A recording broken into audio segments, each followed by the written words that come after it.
Vamos a realizar una explicación muy resumida sobre la metodología de Kaizen 7P. Kaizen significa mejora continua y 7P en honor a los 7 pasos que seguimos en la asesoría y consultoría de proyectos de mejora continua. Estos pasos van de aquí abajo hacia arriba, escalonadamente. El primero de ellos es seleccionar el problema con una serie de herramientas de calidad. Luego ese mismo problema seleccionado se tiene que clarificar, subdividir para su estudio y luego someterlo por lo general a diagramas de Ishikawa para analizar la causa raíz de este problema, y en función al análisis de esas causas y cuál de ellas son solucionables o factibles de abordar tecnológicamente o no, se establecen las metas. Es el indicador inicial a cuánto va a ser factible reducirlo, ¿no?, para mostrar los resultados. Y luego que se ha establecido ya las metas, se definen y se programan las soluciones, para finalmente implantar esos planes o programas e ir verificando sus soluciones. Si todo demuestra en campo que estas medidas adoptadas han sido extraordinarias, son muy buenas y eficaces, sobre todo en relación a los resultados esperados, entonces se plantean las acciones de garantía. A continuación vamos a realizar una muy breve presentación a tipo flash de cada uno de estos pasos. En primer lugar, para la selección de problemas, generalmente se trabaja con superintendencias, gerencias o jefaturas por procesos. Cada uno de estos equipos de trabajo o círculos de calidad van a empezar a analizar primero los antecedentes a través de diagramas de caracterización de procesos como el diagrama CIPOC, por ejemplo. Y luego se va a hacer mediante una lluvia de ideas problemas que ellos comprenden se realizan o se dan, dentro de su ámbito de acción, tanto relacionado con sus proveedores, como también se puede invitar a los receptores de sus salidas, que a veces son los que nos dicen cuáles son los problemas que presenta el proceso anterior. Bien, para eso se hace una tormenta de ideas o una lluvia de ideas y se rescata todo el mar o el océano de problemas que pueda presentar, y estos problemas son sometidos a unas listas de chequeo, en las cuales se pregunta básicamente si es que lo que nos están diciendo no tiene solución implícita. Por ejemplo, que alguien nos diga: me falta un equipo de radio, no es un problema abordable de mejora continua porque prácticamente es un pedido. Se expresa como un efecto y no como una causa. A veces se dice: me falta esto o falta presupuesto, y no es un problema sino una causa. Si es que es medible, si es de calidad, está vinculado con el producto, los servicios o con el uso de recursos, tienen una alta prioridad para ver si pasan a las siguientes etapas. Luego tenemos la técnica de grupo nominal, donde 5 de los más experimentados trabajadores, dentro de ellos puede ser invitados de superintendencia, jefatura, supervisiones, etc. Y cada uno de ellos va a elegir en la nómina de problemas que hayan cuál de ellos piensa que tiene la mejor jerarquía. Por ejemplo, Renzo puede pensar que este ocupa el primer lugar, este otro el segundo, el final el tercero, y así. Y luego se suman los puntajes y el que obtiene el más bajo puntaje ocupará el primer puesto. Es la famosa conocida técnica de grupo nominal. Entonces es una especie de preselección de problemas. Luego se puede optar también por una matriz de selección, donde ya van a haber criterios de selección para ver qué problema al abordarlo va a solucionar económicamente bastantes aspectos o va a traer beneficios de habilidades blandas como el trabajo en equipo o el desarrollo de los círculos mismos de calidad, o se va a ver favorecida la calidad del servicio o del producto, entre otros. Esto lo define con seguridad el comité de mejora continua que se forma para tal efecto. Y luego finalmente se escogerá ya el problema ideal y se presenta al comité, quien vuelve a aplicarle un chequeo básico para definir que ha sido correctamente seleccionado. Entonces el paso 1, que nos arroja como resultado la selección de un problema entre muchos que tiene.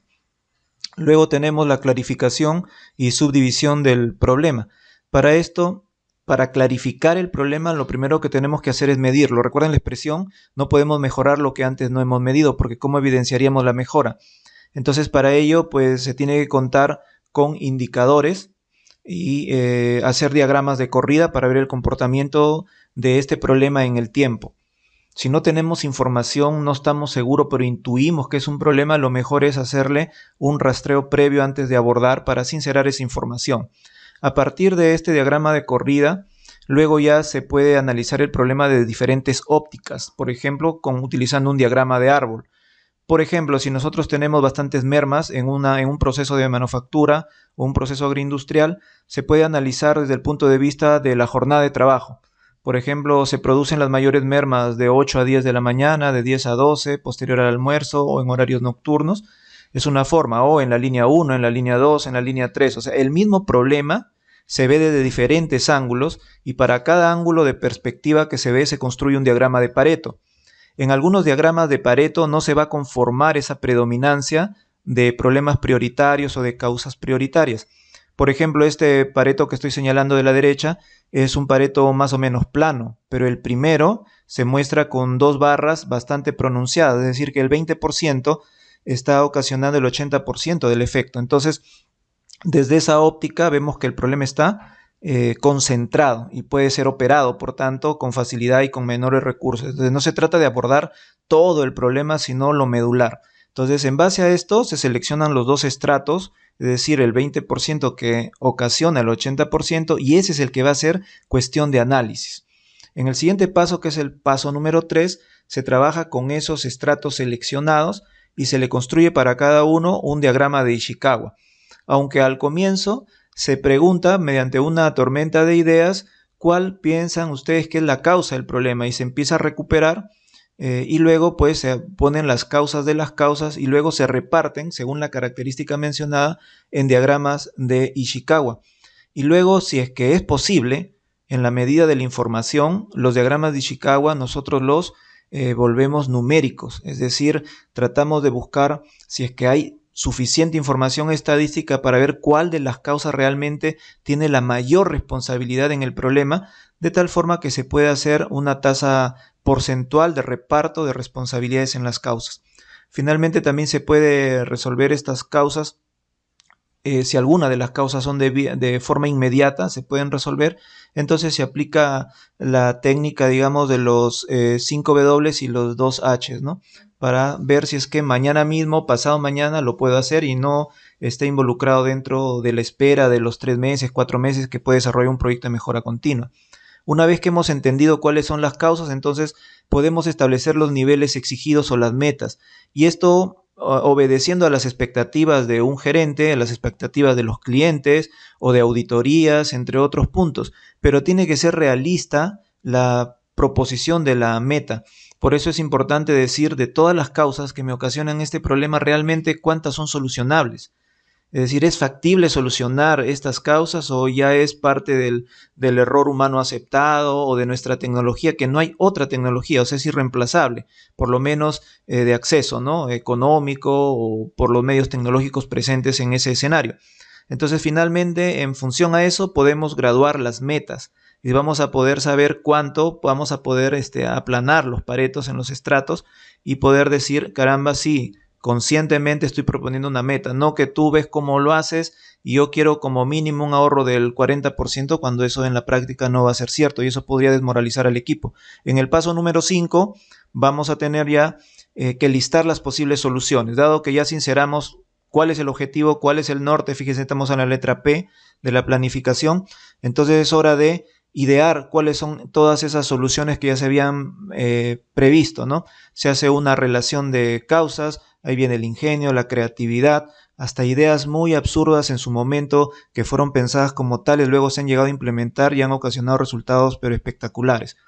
Luego tenemos que seleccionar las soluciones. Esto va a ocurrir con una matriz de selección siempre que hayan 1, 2, 3, 4 soluciones alternativas y necesitamos ser más finos en ver cuál de ellas podría ser factible de implementar por cuestiones de tiempo, por cuestiones de inversión, por cuestiones de eficacia de la misma solución y por el respaldo que traerían esos cambios también en la masa trabajadora, entre otros factores que se pueden establecer. Determinada ya cuál es la mejor solución bajo criterios, entonces se pasaría ya a programar la solución. Mediante un diagrama de Gantt se proyecta en cuánto tiempo se va a ir implementando cada una de las actividades que engloba esta solución. Estamos en el paso 5, vean, ya se empezó con la programación, o sea, específicamente la letra P de la mejora continua. Y luego ya vamos a implementar y a verificar soluciones. Entonces vamos a ejecutar lo programado, ya estamos en la letra H de hacer. Y al mismo tiempo se empieza ya a monitorear el efecto sobre el indicador. Por eso es que es muy importante definir cuál es el indicador que ha definido la magnitud inicial del problema para que con ese mismo indicador yo pueda medir los resultados y poder hacer el análisis comparativo del antes y el después en esa evaluación después de un tiempo. Y también ver cómo el Pareto, que antes mostraba una concentración de causas, ahora pues están aplanados y no podemos decir que es responsabilidad de solo algunos factores porque ya están siendo corregidos. Definitivamente siempre todo proceso tiene su variabilidad, pero lo que queremos es estar bajo cierto control y con ahorro de recursos, con mejora de eficiencia, etc. En el paso número 7, que es el final, es si es que tu implementación obtuvo los resultados esperados, entonces es hora de generar acciones de garantía. ¿Y cómo se generan acciones de garantía? Lo que quiere decir este paso es garantizar que esta solución perdure en el tiempo, que no sea una solución solamente aislada o solamente que se disfrutó durante un tiempo y nunca más se volvió a hacer. Para eso, ¿qué se hace? Pues se estandariza o se normaliza, ¿verdad? Y luego se entrena para que esto perdure incluso con cambio y rotación de personal y pueda de pronto, si son áreas piloto, extenderse a las demás áreas y finalmente se incorpora también al sistema de control de la gestión. Es decir, podría estar ya dentro del tablero de indicadores gobernado. Y finalmente una cuestión que es muy importante, que nosotros hemos organizado grandes eventos de premiación, son el reconocimiento y la difusión de estos logros, ¿no? No hay cosa mejor que el reconocimiento en un trabajador para que él se sienta orgulloso de lo que haya hecho y sus compañeros pues le puedan dar o brindar ese reconocimiento. Estos son los 7 pasos de la mejora continua.